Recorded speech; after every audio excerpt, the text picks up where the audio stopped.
Rocky series सिर्फ boxing के बारे में है ही नहीं, ये है सच्चे प्यार, परिवार के बारे में, पिता पुत्र के, गुरु शिष्य के, दो दोस्तों के और सबसे ज़रूरी सम्मान के बारे में। नमस्कार, आपका स्वागत है टी रिव्यू में। आज हम बात करेंगे फाइटर्स की भगवत गीता के बारे में। और हर कोई अपनी लाइफ में किसी चीज़ से तो लड़ ही रहा होता है, और जिस प्रकार भगवत गीता हर किसी को पढ़नी चाहिए, उसी प्रकार रॉकी सीरीज़ भी हर किसी को देखनी चाहिए। ये सीरीज़ शुरू होती है रॉकी से, जो फिलाडेल्फिया में लोकल फाइट्स लड़ते हैं। और जब वर्ल्ड चैंपियन अपोलो क्रीड एक लोकल फाइटर को चैंपियनशिप मैच खेलने का मौका देते हैं, और रॉकी को उनके निक नेम की वजह से चूज़ करते हैं, इटालियन स्टैलियन। रॉकी पुराने चैंपियन मिक्की गोल्डमैन, म्यूजियम की सीढ़ियाँ और हिस्ट्री के सबसे पॉपुलर ट्रेनिंग सॉन्ग के साथ फाइट की तैयारी करते हैं। रॉकी अपोलो को पहले राउंड में ही गिरा देते हैं, और फिर बहुत सारे पंचेस और 15 राउंड्स के बाद पॉइंट्स में तो अपोलो जीत जाते हैं, लेकिन लोगों की नज़र में नहीं। रॉकी ने भले ही बेल्ट न जीती हो, लेकिन अपना और लोगों का प्यार ज़रूर जीता। उसके बाद अपोलो अपनी खोई इज्जत वापस पाने के लिए रॉकी से रीमैच करते हैं, लेकिन इस बार रॉकी की जीत होती है।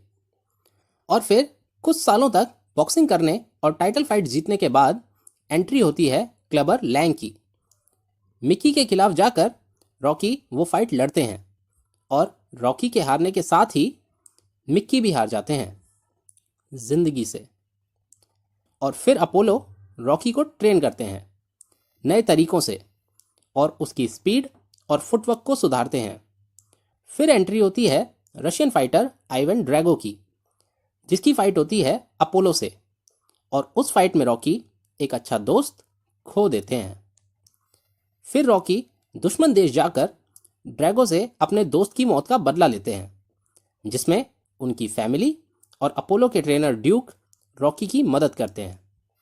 और रॉकी ड्रैगो को लास्ट राउंड में नॉकआउट कर कम्युनिज्म को हराकर रशिया के लोगों का दिल भी जीत लेते हैं। फिर वापस आकर रॉकी को अकाउंटेंट के फ्रॉड के बारे में पता चलता है, और कुछ ब्रेन इंजरीज की वजह से उन्हें रिटायर होके अपने पुराने घर में आना पड़ता है। एक नया फाइटर टॉमी गन ट्रेनिंग के लिए उनके पास आता है, और ट्रेनिंग की वजह से रॉकी अपने बेटे से दूर होने लगते हैं। चैंपियन बनने के बाद कुछ पैसों के लिए टॉमी रॉकी को धोखा देता है, जिसकी सज़ा उसे मिलती भी है। फिर कहानी 16 साल आगे बढ़ जाती है। रॉकी अपने 60s में है और अपनी वाइफ को खो चुके हैं, और एक इटालियन रेस्टोरेंट चलाते हैं। उस टाइम के चैंपियन मेसन डिक्सन एक कंप्यूटर सिमुलेशन फाइट में रॉकी से हार जाते हैं, जिस वजह से वो रॉकी को एक चैरिटी मैच का ऑफर देते हैं। अपने पुराने दोस्त और ड्यूक की मदद से रॉकी वो फाइट लड़ते हैं, और चैंपियन को लास्ट राउंड तक टक्कर देकर लोगों का दिल जीत लेते हैं।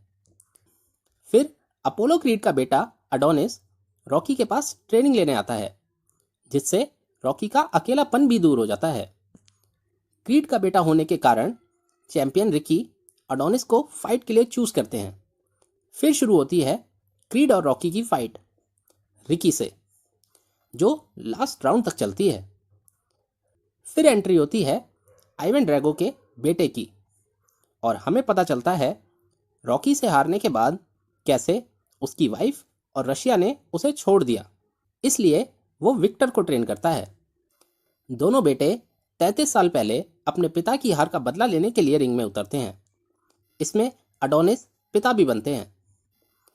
फिर क्रीड 3 में पहली बार एंट्री होती है डिप्रेशन, डार्कनेस और अडोनिस के दोस्त की। क्रीड ने रिटायरमेंट ले ली है, और अब वो चैंपियंस को ट्रेन करता है। और फिर कैंग भैया आते हैं उससे बदला लेने।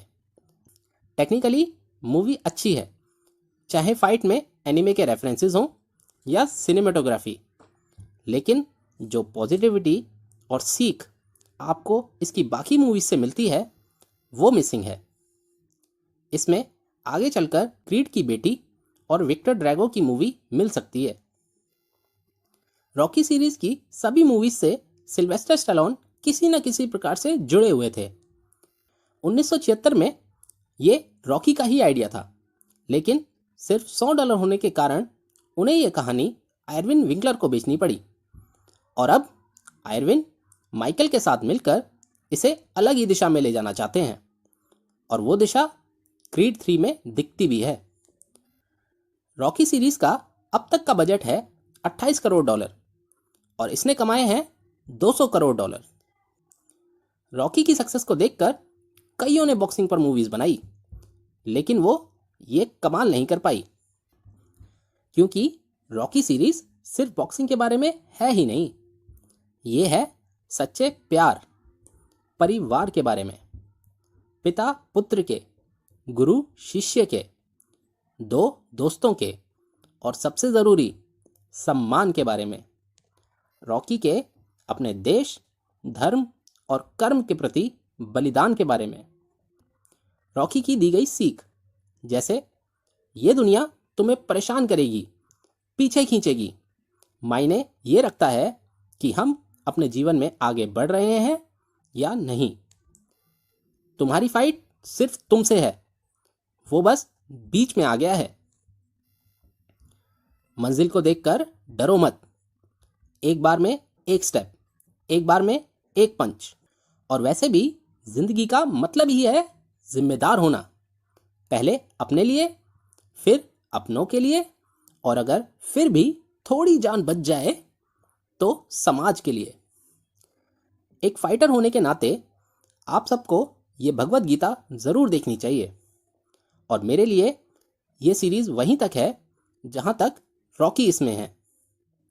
अगर आपने ये सीरीज़ देखी है तो अपने विचार कमेंट्स में ज़रूर बताएं, चैनल सब्सक्राइब करके। नमस्कार।